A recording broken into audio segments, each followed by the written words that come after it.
An oddity that took the internet by storm, Choo Choo Charles is a fun, short, indie game that took a simple concept of being chased by a demonic Thomas the Tank Engine and turned it into a full game. The story is a pretty simple one that's easy to overlook when you're constantly watching over your shoulder for an ambush by a big evil steam engine on legs. Artifacts are dug out of the ground, a big demon appears, and terror ensues. It's all fed up through notes found around the world, and the handful of NPCs encountered on the Forsaken Isle that Charles calls home. So to make sure you don't miss a beat, here's the entire story of Choo Choo Charles explained.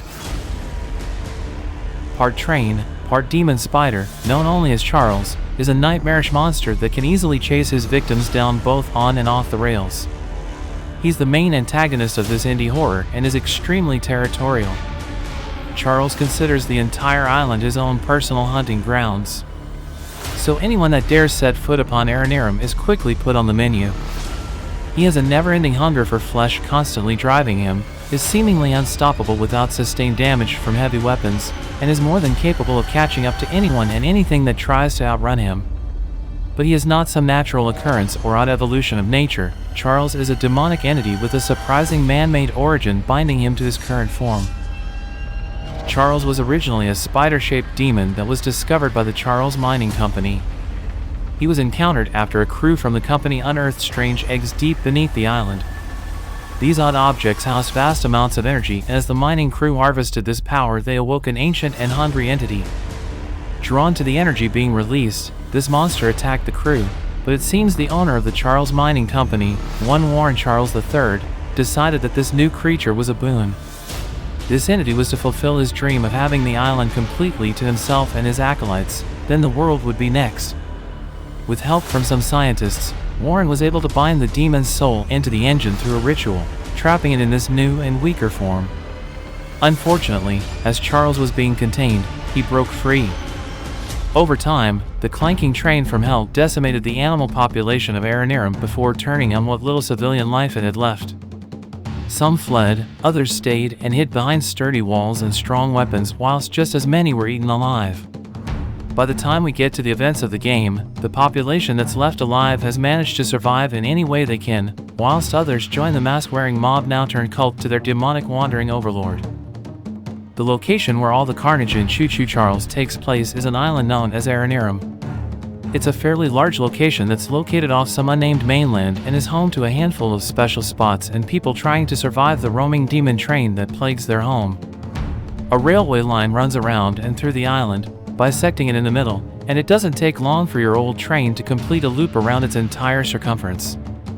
All the notable locations are located next to or near the railway line, and most of, if not all of them, will be visited as you progress through the story.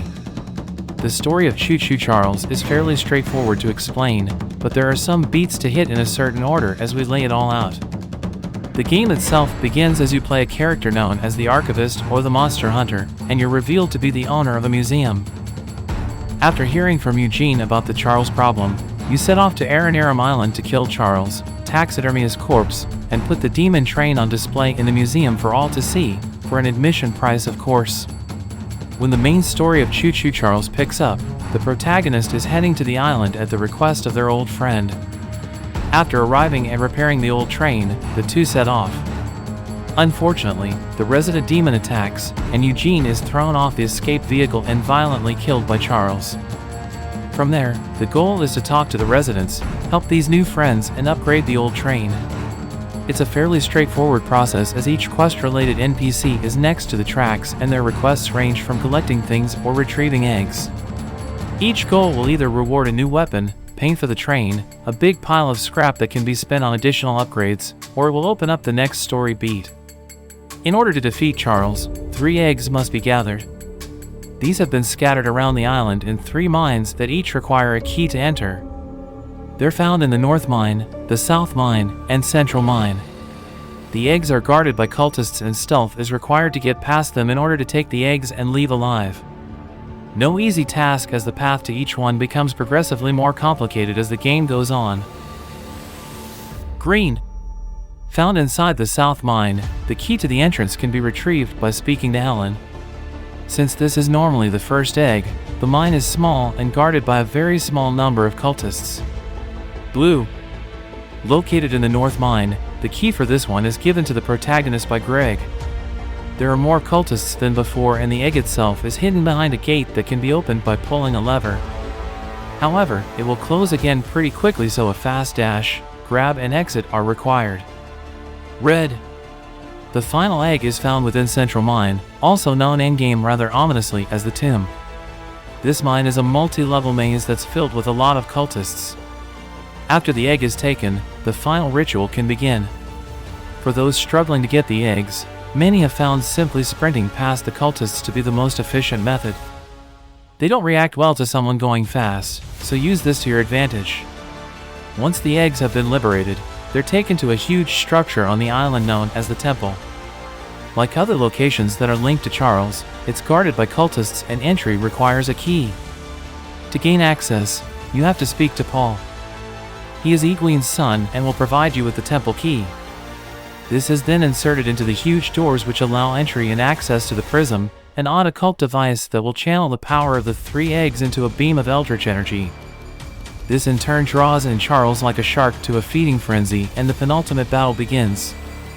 Arriving at the temple, Charles places himself in the beam and uses the energy to transform himself into Hell Charles, a much larger, stronger, faster, and meaner version of himself.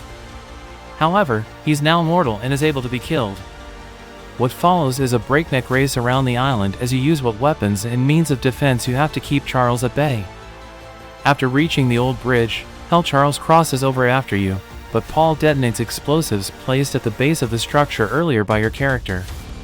The bridge explodes in a splinter-filled spectacle as Hell Charles plummets to his doom, impaling his massive bulk on a bridge support that broke into a sharp giant spear. As the demon engine wails and dies, the game ends and the credits roll. Choo Choo Charles is defeated and the inhabitants of the island are seemingly free of his curse. However, a post-credits cutscene reveals that underneath the island are thousands of eggs, which all begin to ominously glow as a small spider leg hatches out of one of them. It seems the monster problem is only just beginning. Thank you for watching my video. Give it a like if you liked it, to promote the recommendations. I would be grateful for a subscription with a bell and a comment under the video. Good luck to you, dear viewers.